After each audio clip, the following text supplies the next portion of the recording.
And now I'm going to have Ruth Carbach, local historian and author, up to the podium. She's going to introduce our speaker for today.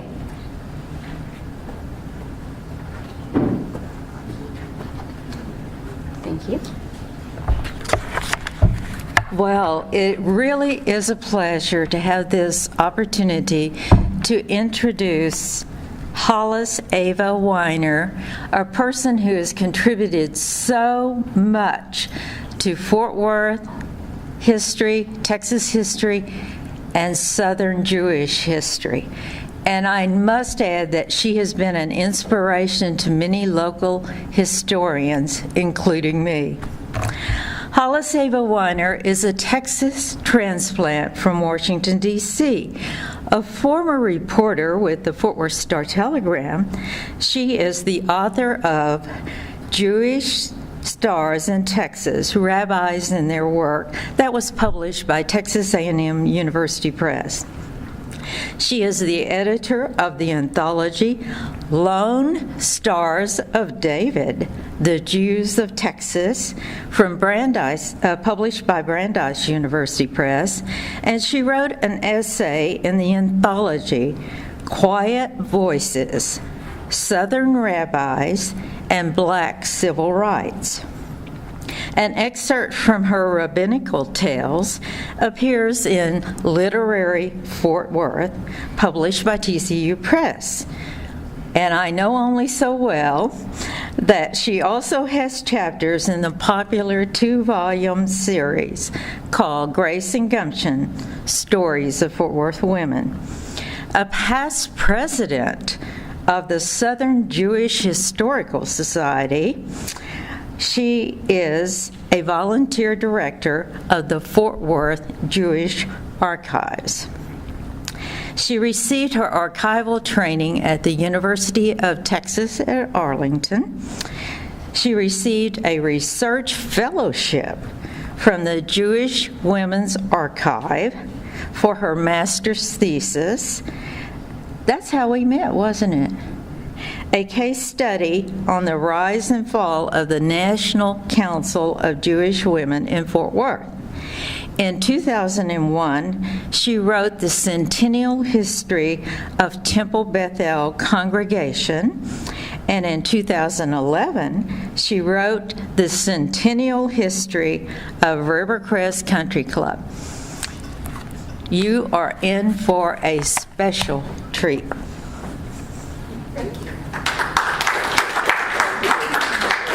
Okay, thank you very much, Ruth, and thank you for coming today. We're gonna, what we've been seeing was, I guess, the evolution of our monument from invisibility to visibility again.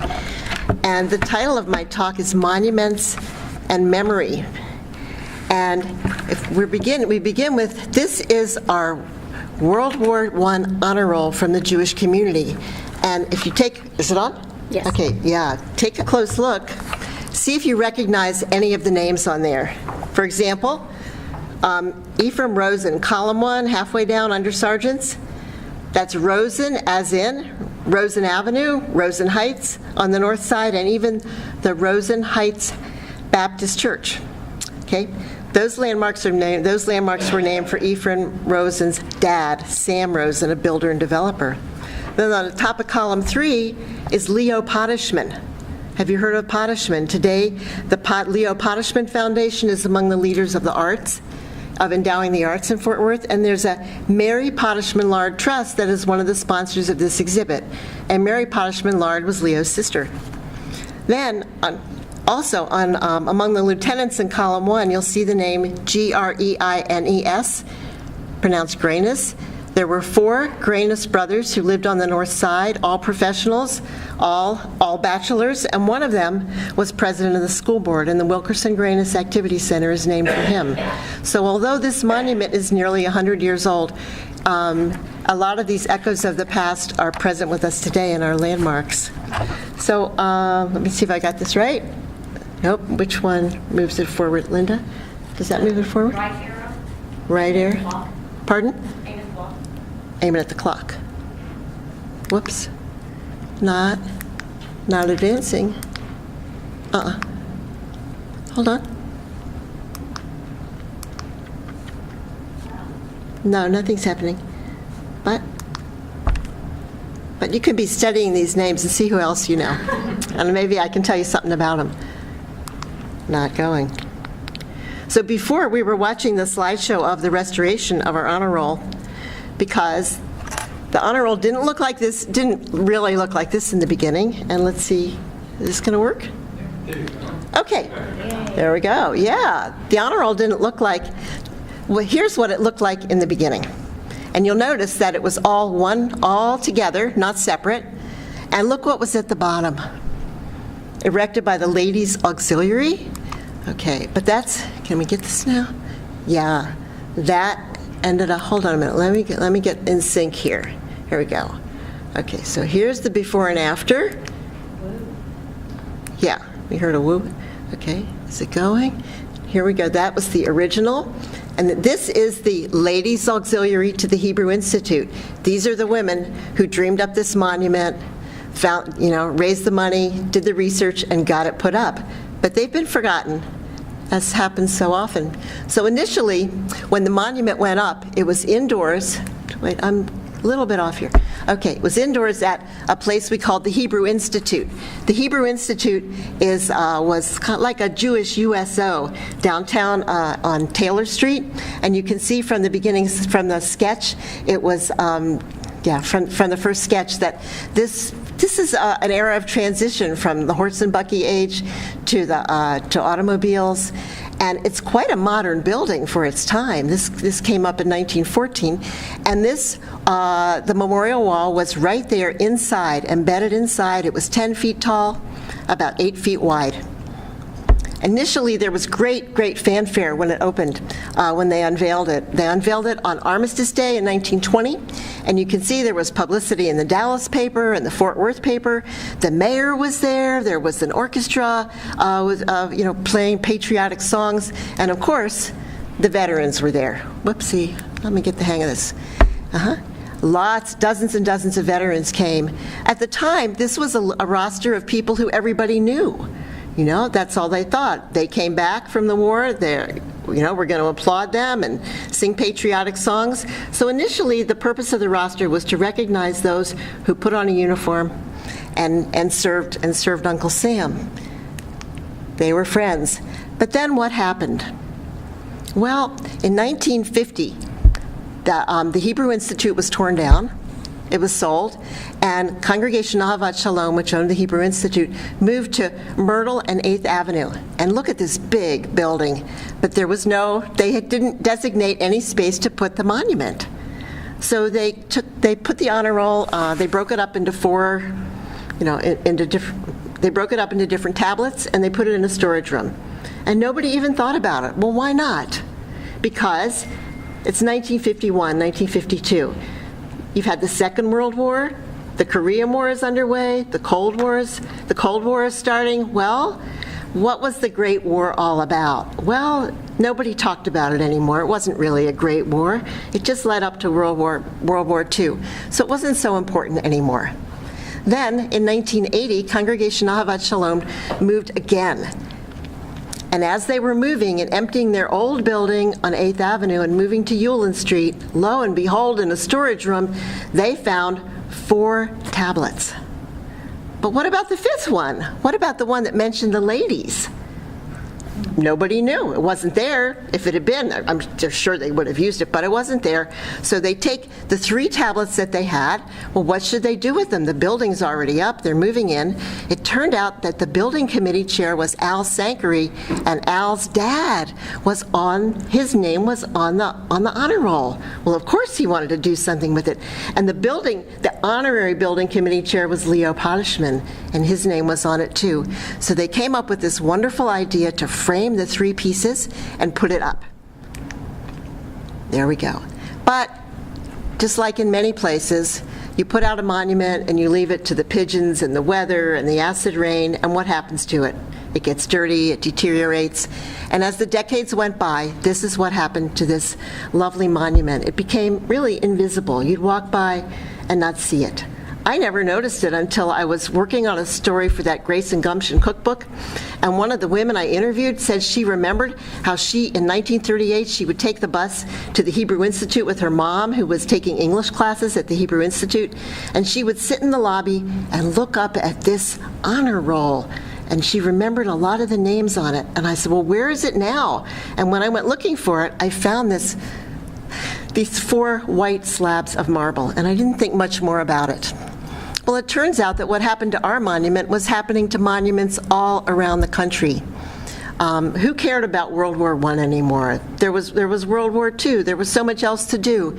And the World War I monuments were really forgotten and overlooked. Talk about monuments, how our ideas of monuments change. We put them up with lots of fanfare and celebration, and then decades go by and they change in meaning. For example, the latest controversy is over our Civil War, our Confederate monuments. What did this mean when it went up? What did it mean when it came down? I must say they really kept that Confederate monument clean, unlike some of the World War I monuments. But it changed in meaning. It's no longer relevant.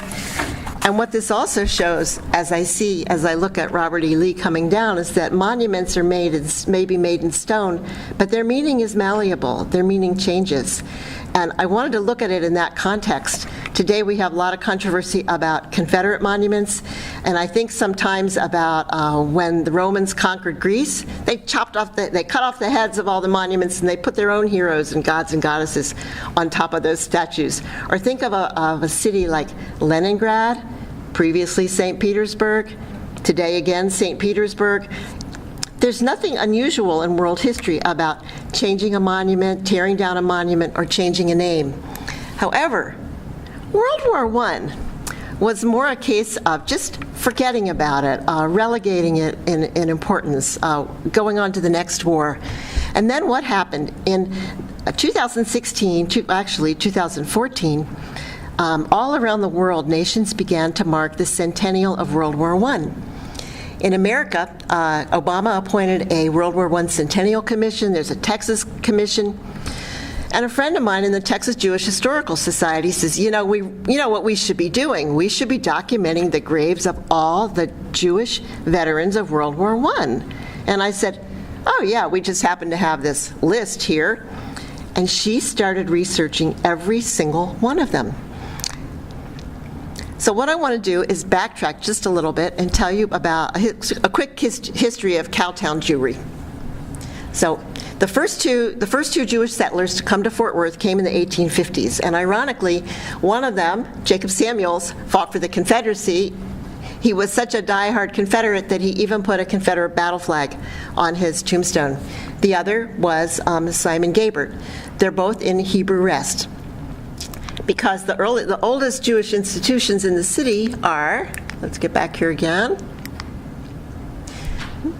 That cemetery was founded in 1879 when John Peter Smith gave land to the different religious groups in the city for cemeteries. In 1892, we have our first Jewish congregation. It was an Orthodox congregation, meaning very traditional congregation.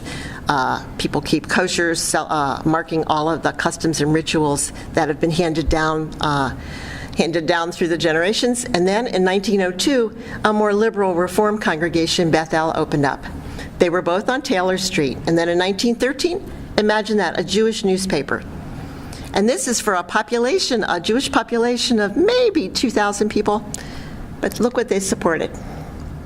So then comes World War I. And in World War I, the Hebrew Institute, which they had constructed, just a second, did I get that? There we go. The Hebrew Institute became like a Jewish USO where all the soldiers gathered. When the soldiers came to town, boy, we often learn that Camp Bowie was just for to train soldiers from Texas and Oklahoma, but not so. Soldiers were coming from all over the country to train here. There were also 3 airfields around the city. And again, cadets were coming from all over the country, including Canada, to train there. And many, many Jewish boys came through. And so the Hebrew Institute had opened in 1914. And in 1915, the Ladies' Auxiliary to the Hebrew Institute was formed. And when the soldiers started coming, they knew what their mission was. There were Saturday night socials. They even brought in jazz bands for these. They had Sunday socials. There was a library and a gymnasium, and they began entertaining the troops. You had lots of boy meets girl, lots of romances were kindled, lots of soldiers were invited over for dinner. And so after the war, wait a minute, wrong one. Here we go. After the war, here we go. After the war, the Ladies Auxiliary decided that they were going to put up a monument in memory to honor all of the Jewish soldiers who had fought in the Great War. Who better than the Ladies Auxiliary to do this? And how should they publicize it?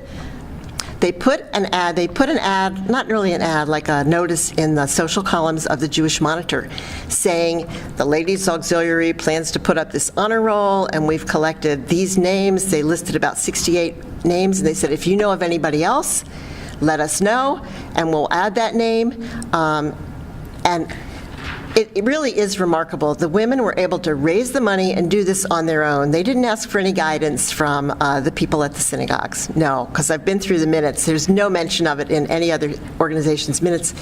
They did it on their own.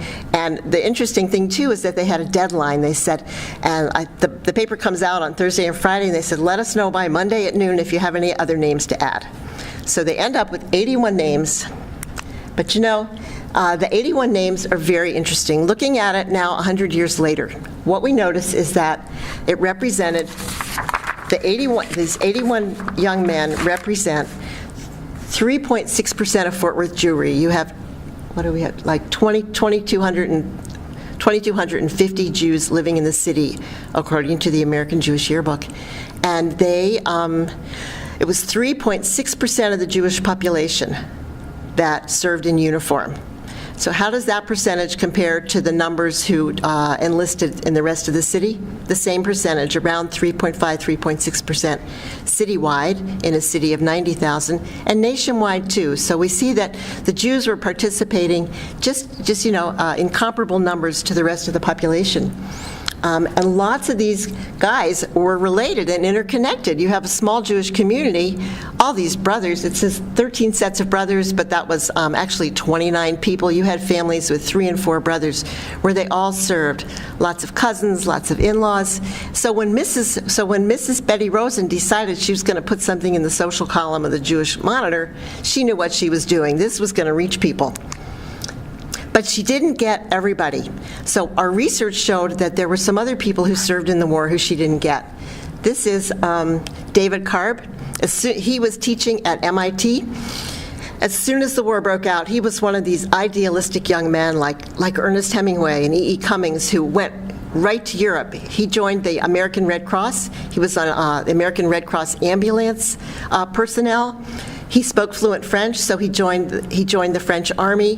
He fought, he was wounded, and after the war, he was awarded with the Croix de Guerre, the Cross of War.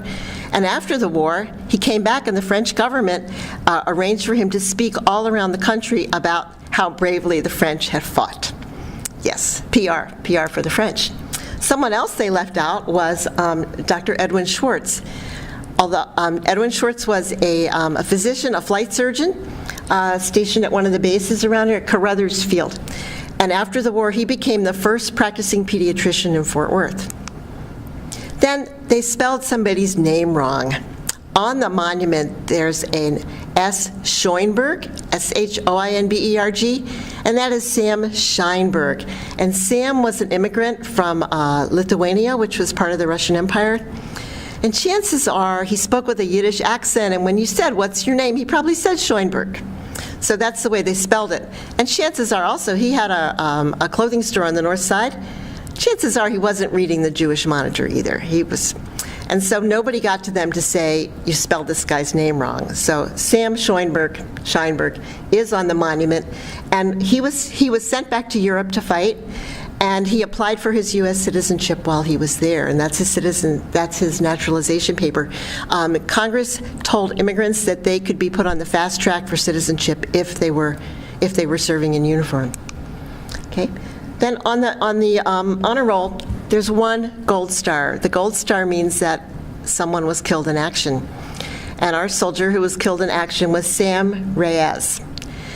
So who was Sam Reyes? Well, I looked and I looked and I looked, and it turned out that he had come to the United States 11 years before, and he was related to a family called Ginsburgs. And the Ginsburg, he lived with his aunt and uncle, and the family had a pipe and supply business. And he went to work for them. He was managing their office up in Wichita Falls when duty called.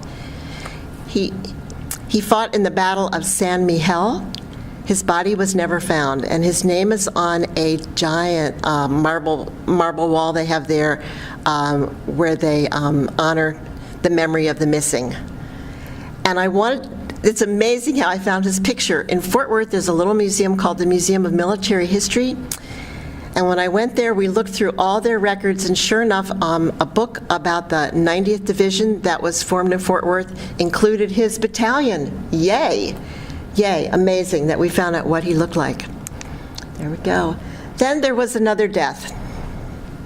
As we're reading in the newspapers, or thank goodness everything is digitized these days, we read about a crash. And I knew, that's a Jewish name, Jaffe. And it turned out, yes, his funeral was from the Hebrew Institute. This was not in the Star Telegram either. This was only reported in the Dallas Morning News. But we were able to verify it with records, the National Archives, that yes, indeed, there was a crash, and we found all of his records. And I find the clipping so interesting, they say that his machine fell from the sky, and the paperwork talks about his aeroplane. Planes were really something new then. Go. So the Army would have buried him when pilots died. In training here, they were buried at Greenwood Cemetery.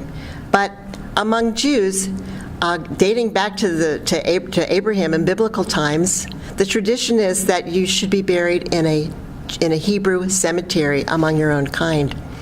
So Rabbi Blumenthal, who was at Ahavat Shalom, he knew the young man, and he told the military, no, we will bury him at our Hebrew cemetery, which is on University Drive.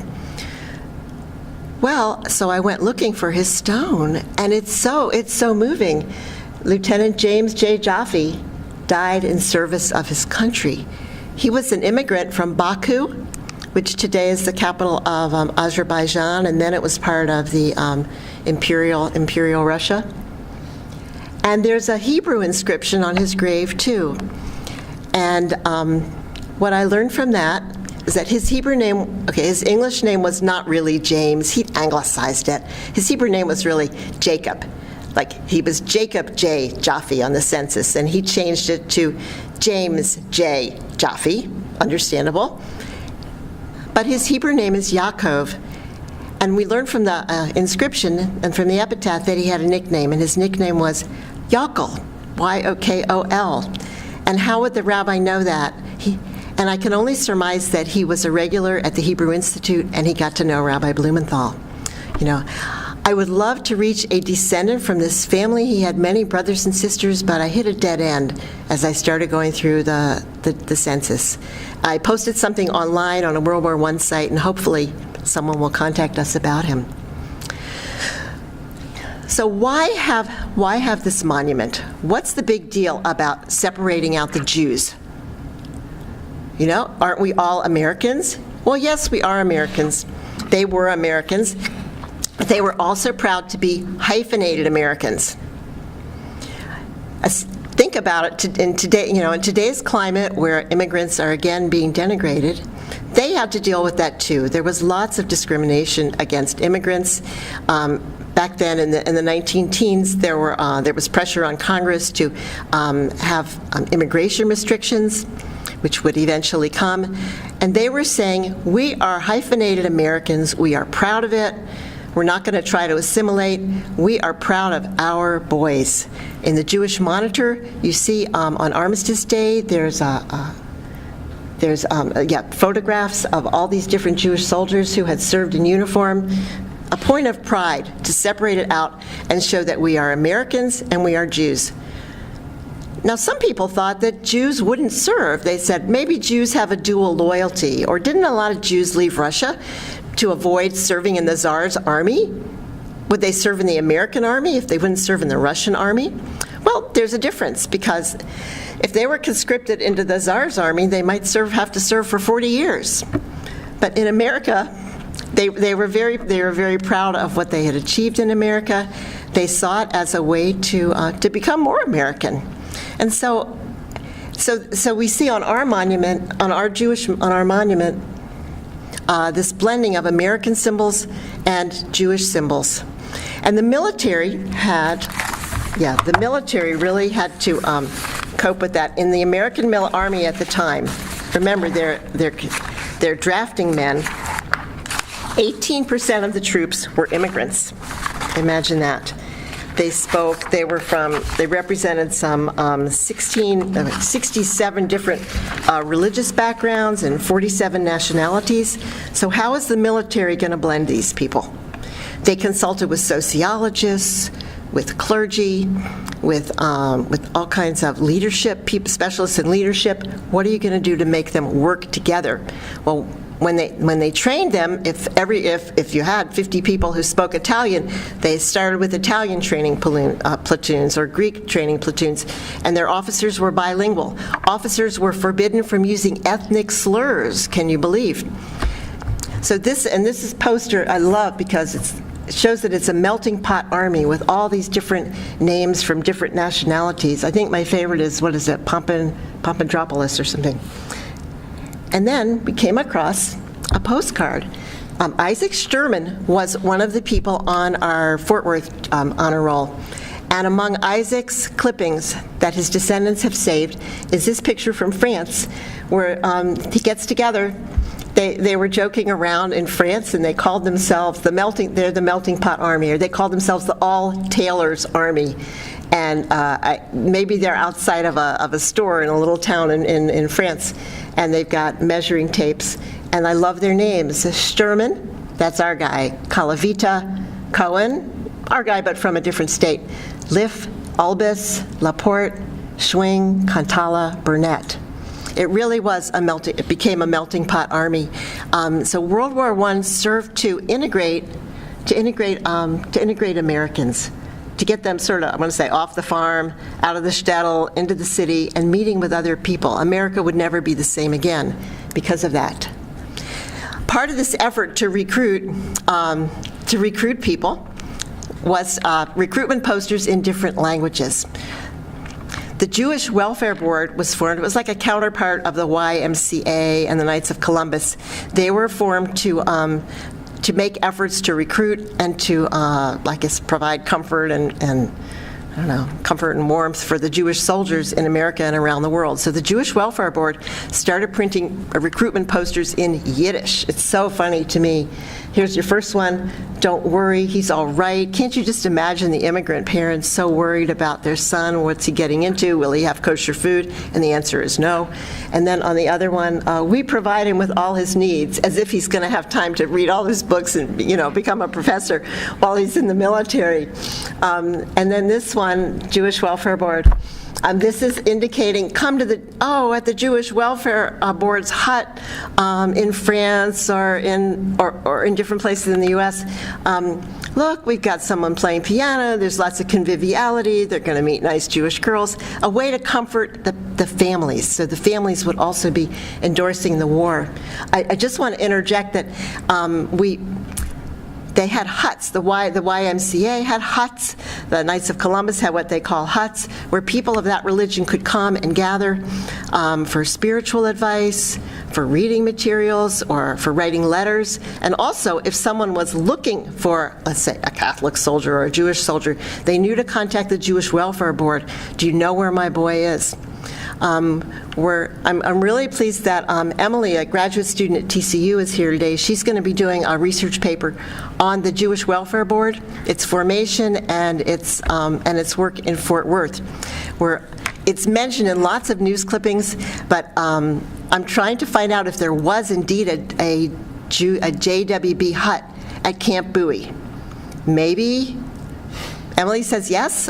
We have references to it, and before it, and there's also lots of references to the JWB office being at the Hebrew Institute, so perhaps it was there before they built something at Camp Bowie. But we have lots of newspaper references to Jewish boys coming in from all around the country and gathering with the director of the JWB in Fort Worth. So lots more to study there. So here we go. Another effort to make your ethnic soldiers feel at home or comfortable in the military was to give them leave for holidays. So among the Greeks, I think there's a St. Demetrios Day. Among the Italians, I read about a Rome Day, the anniversary of Rome. I couldn't figure out what that was, but they would get a day off. And among Jewish soldiers, they could apply for a furlough on Rosh Hashanah and Yom Kippur, which are coming. Rosh Hashanah starts this week, and Yom Kippur, and a 3-day furlough at Passover. And this is a picture of soldiers celebrating a Passover Seder. This is in 1919 in Luxembourg. Someone in our congregation had this picture from his uncle. For Passover, they were invited to celebrate the holiday, usher in the holiday in Luxembourg. And soldiers would come, they would hike, they would come by, they would hike, they would walk, they would come by bicycle from miles and miles around to attend a Jewish ceremony when they could. And here we see there's about 20-some soldiers. They're at the home of the cantor at a small town in Luxembourg. And when I contacted the congregation to find out who was this, what's going on, and they said they loved the picture because during World War II, the Nazis bombed the synagogue. They lost all their records, except there's that little picture on the right of the same fellow whose home it was, Cantor Rosenbaum, and the Sunday school from that era. So the boys came home. Wonderful. The boys came home. There they are, marching down Main Street in Fort Worth, and what did we do? It was time to build monuments, lots and lots of monuments. And one of the trends in monuments was honor rolls. Why honor rolls? Because World War I was such a numbing experience. You had mustard gas, aerial bombings, civilian casualties. It was just mind-blowing. And so they began to recognize on honor rolls the dead and also just those who served. So what we see at Fort Worth, this is in Connecticut. It's really a lovely memorial. This is one that has been restored. And then we have ours. So we were part of a trend, an honor roll recognizing everybody, naming each person. Each person was important, whether they were a hero or not, whether they were sent overseas or not. The fact that they would have gone is reason to celebrate them. So here we have our monument, part of a trend. So I wanted to, well, actually, I didn't think we were going to restore it in the beginning. I wanted to mount an exhibit about our Jewish soldiers in the Great War. And I called my friend Ellen Appel, who's a professional photographer. Ellen, can you shoot a good picture of this? And the best Ellen could do was this. You can't read the names. And I wanted to post something online and be part of this national effort to celebrate the war, the centennial of the war. But she couldn't get it. And then she said, well, what if we get a hose and we cover it with water? So she tried that. What if we do it in the morning? What if I take the photograph in the afternoon? How are we going to bring this back to visibility? Well, as we were puzzling over it, the landscaper at Ahavat Shalom is a fellow named Bob Sumian. He's Catholic, and he's a veteran. And he said, I will do it. What? He wanted to do it, really, to pay back the veterans who came before him. So Bob Sumian, landscaper who has the contract for Ahavat Shalom's grounds and also for that Ahavat Shalom cemetery, he got to work after hours. And here's the progression of what he and his employees did. Often they worked at sunset and into the night. They would shine their headlights on the wall to continue working. The biggest challenge was the top. What was it like originally? Should we try? this is something you puzzle about in restoration. Should we try to be true to what it was in the past and restore it the way it was? And what was it before? If you look at on the far left lower, we can see there was some kind of paint in there on the flag, and maybe it was red, maybe it was blue. Who knows after 80 years? So he's a landscaper. He said, I know what we're going to do. And he selected the colors. And I got to tell you, I was holding my breath. Is this going to work out? What's this going to be? Bright red paint? And I love it. But they continued working and working. And it took them 8 or 9 months to finish it. And then Ellen came and took these beautiful pictures. My favorite is, here we go. My favorite is with the shade. Yeah, so pretty, so restful. And people walked by and said, did you just install this? Is this new? No, it's not new. No, this has been here. Yeah, this has been here since 1980. But now people are noticing it again, and it's a wonderful feeling to know that we've brought something back and that it has so much more meaning. Here's something that originally was just a list of names of a bunch of guys who everybody knew. Then when it was put in front of when it was brought out of storage in 1980, there was a feeling of, oh, most of these guys are gone, but that's my father or my grandfather or my uncle. In Judaism, in Hebrew, we have a phrase, lador vador. It means from generation to generation. And that was what this meant when it was brought out of storage in 1980, from generation to generation. Oh, look, this is our heritage. 1980 is when the preservation movement was taking hold in America. Hey, we had something to offer that. We have this piece of public art expressing from generation to generation. And then in really 2016, as we began to look into it again and find the stories behind it, we learned a great deal more. I must thank Professor Steve Maeslich. When I first told him what I was doing, he's the one who said, well, 81, what percentage was that of the Jewish population? And I don't know. Well, I found out. And it really is significant that it was a sizable percentage. It was comparable to those who were volunteering elsewhere. And then as we looked into it to find out the stories, who were they? That you have 23 immigrants. They were new to America, yet here they were fighting, eager to go back and fight. And what were they fighting for? I told you that there's suspicion of immigrants. Why would immigrants fight? Well, one of the reasons that Jews especially wanted to fight in World War I was they'd left a lot of relatives behind in Europe. So you're fighting for your relatives and your brethren who are back in Europe. Another reason, again, this is a world war, and one of the enemies is the Ottoman Empire, and the Ottoman Turks at that time controlled Jerusalem. And Jews who could not get into the American military, they were 4F, maybe they had a bum leg, or they wore glasses, or they were too old, they started to sign up for something called the Jewish Legion. This was a special force, a special unit that Britain had, and they were fighting in the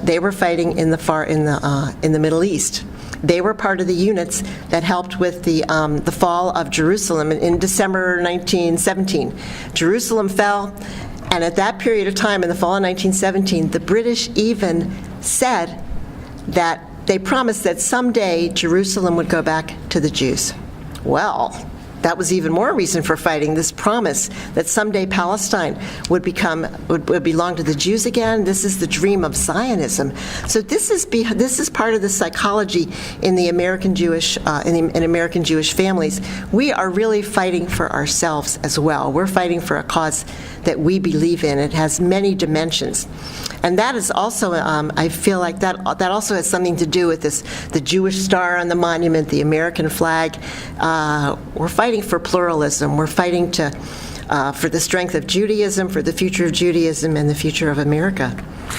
So the War Memorial has come to mean many, many, many things.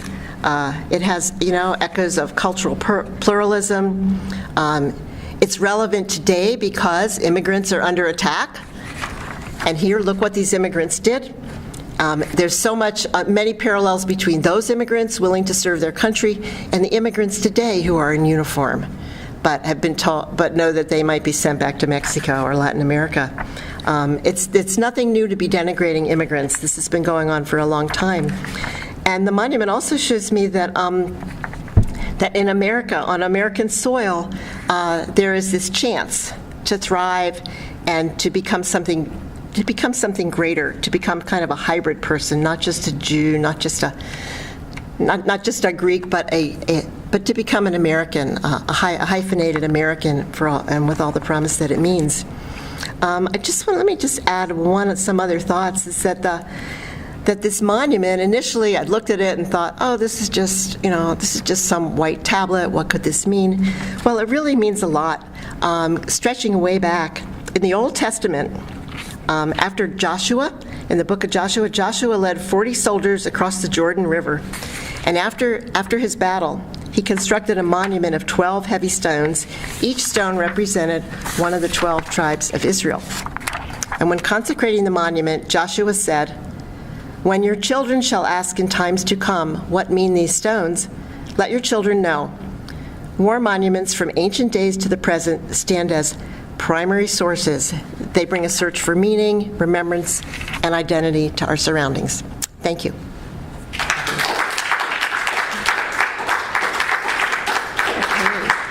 I wanted to take some questions and also to mention that Dr. Julian Haber wrote up vignettes about many of the soldiers whose names are on the plaque, and it's turned into a book. And he will be selling that in the back. The books are $12, and all the money goes to the Jewish war veterans. And then I also, this really did balloon. I turned it into an academic article for a journal called Southern Jewish History, and I have reprints of that article at the table on top also. And we have an exhibit. Let me get that. There we go. At both of the synagogues, we have an exhibit about our Jewish soldiers in the Great War, with lots of photographs and mementos that people have loaned us, that things that belong to their fathers and grandfathers, and even their grandmothers who may have been nurses. So, okay, are there any questions or comments? Are those exhibits going on right now? Yes. I'll talk with you later. And anytime the synagogue is open, you may come, and I'll talk to you about that. It's Linda, is that right? Linda, okay. Yes, Steve? Well, two questions, but was there anyone from Fort Worth who fought in the Jewish Legion? No. No one from Fort Worth. No, I did not find anyone from Fort Worth. The only one I found who went early was David Karb, who went right after the outbreak of the war. No. I just noticed that the tablet says 1914. I know, it says 19. It does. Did anybody think about choosing the date of the war rather than the date of the American War? No, they did not. Their feeling was this is the Great War. No, and it did not mean that any of them fought. No, it did not. Perhaps they're thinking they were affected by it because of relatives overseas or because of the headlines.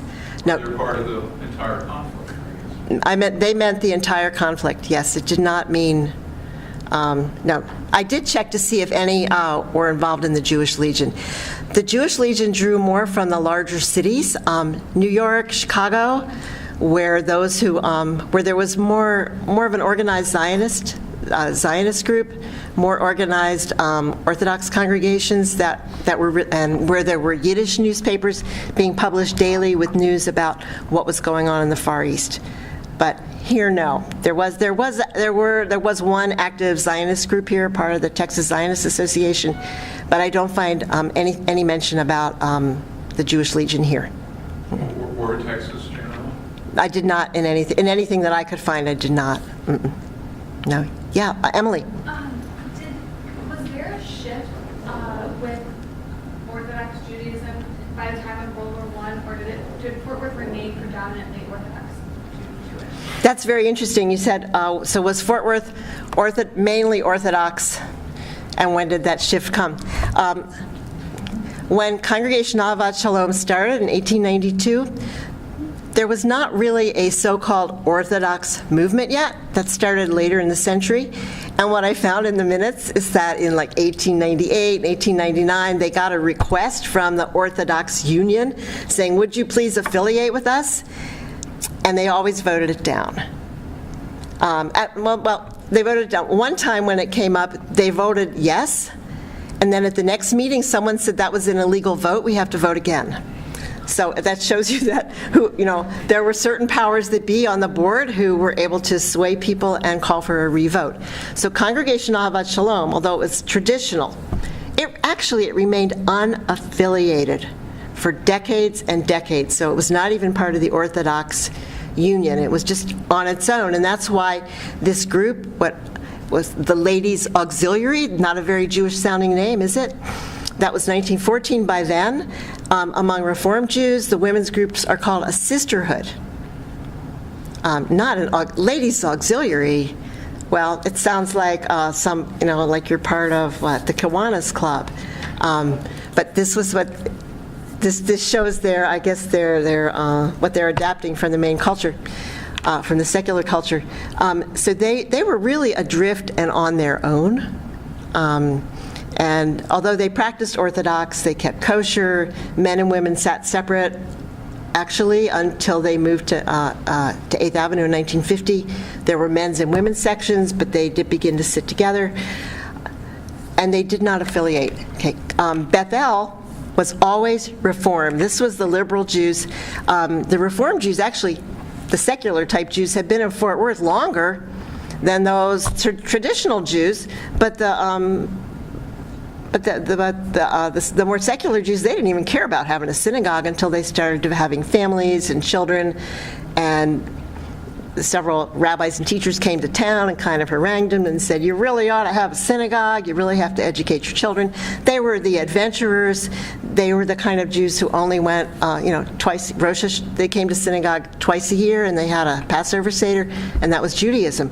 Whereas the Orthodox at Ahavat Shalom, they are praying twice a day at their congregation. The men are. They're every Sabbath, every single holiday.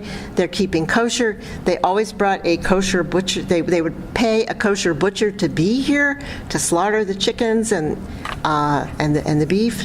So they were observing Judaism in the traditional way. Did I answer that? Yes. So when the soldiers came to Camp Bowie around World War I,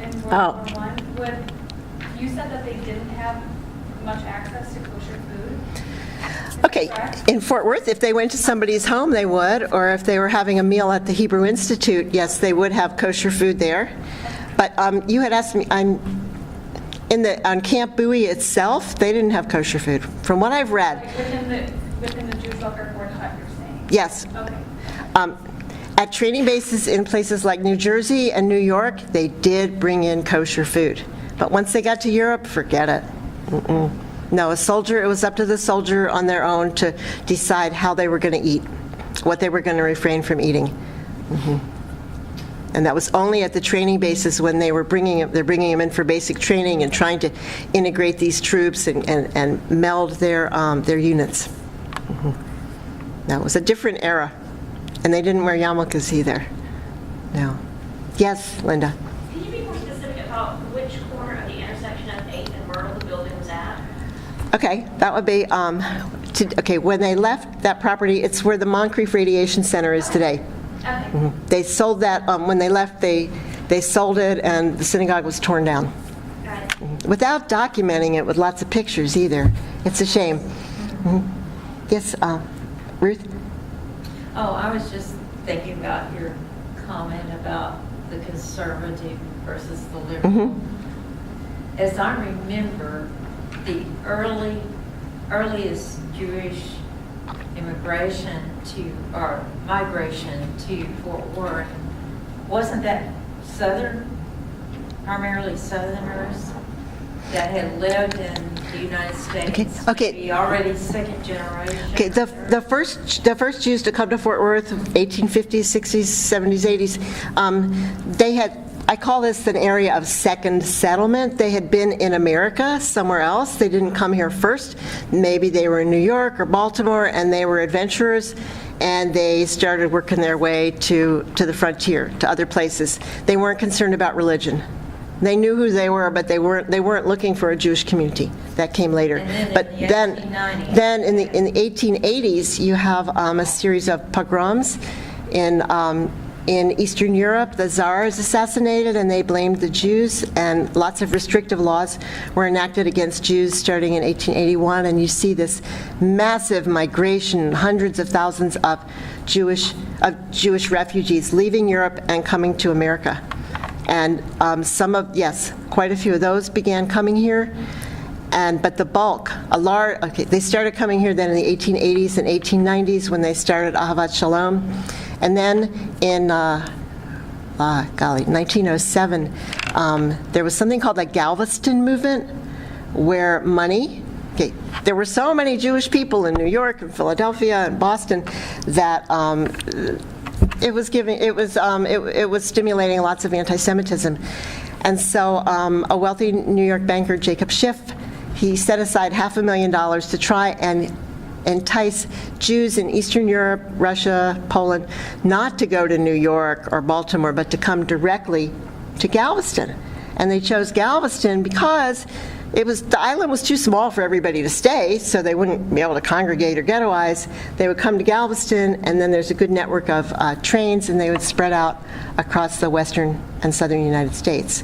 And so a number of the boys on our plaque were the children of Galveston-era immigrants, and that movement stopped with the outbreak of World War I. Mm-hmm. So we have different ways and kinds of people who came. Yes, George. Also, you mentioned that I think you mentioned was in here at the library who came in. Oh yeah. So when I started doing this research, I went to Dawn at the Tarrant County Archives. What's her last name again? Dawn.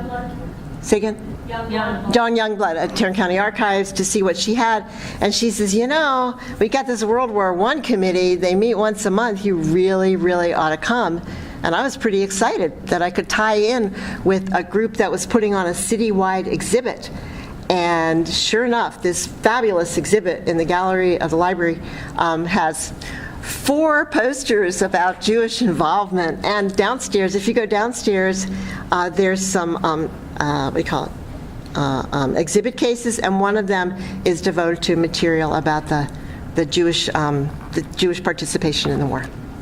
So please, linger and take a look at all of that. I was really pleased that there would be a Jewish component. We have we call it a multicultural wall, where there's panels on American Indian involvement, Hispanic, African American, Hispanic American, and German American too. And so the Jewish panels fit into that. Yeah. Well, I want to thank you all. Thank you all. It's a small group, but everybody asks good questions, and you're attentive, and I'm glad I put this together, because now I can go on the road. Okay, thank you very much.